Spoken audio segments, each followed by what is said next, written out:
भंगिया पीसे में सौखी कोइनिया नकानी देखी के रूस गइले हमार बोलदानी भोला बरस गइल सौखी देखी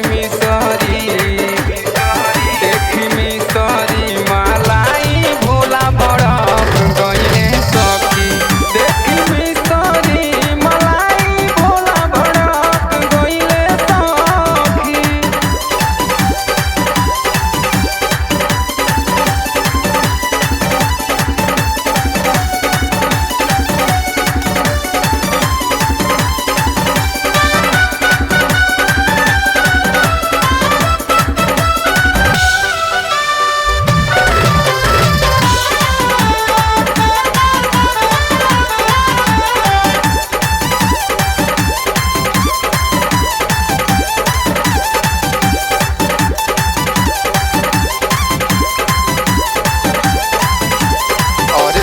जहिया से चढ़ गइले सावन के सोमारी कबो देवघर कबो काशी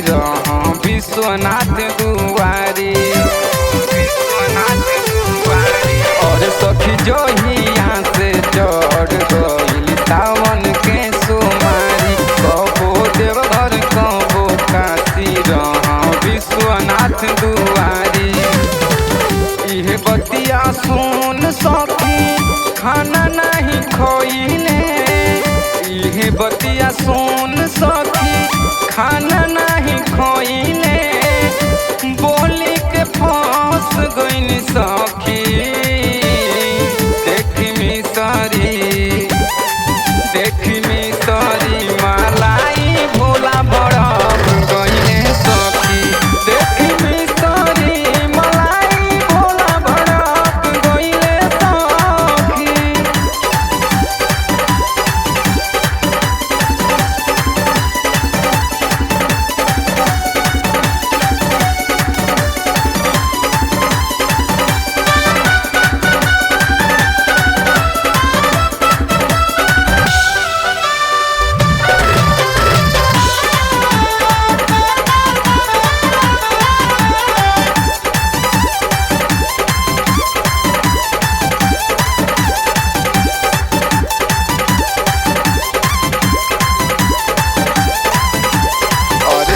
भांग पी के भोला खाली दिन भर डोले और सखी हरि शंकर संगे आके बोल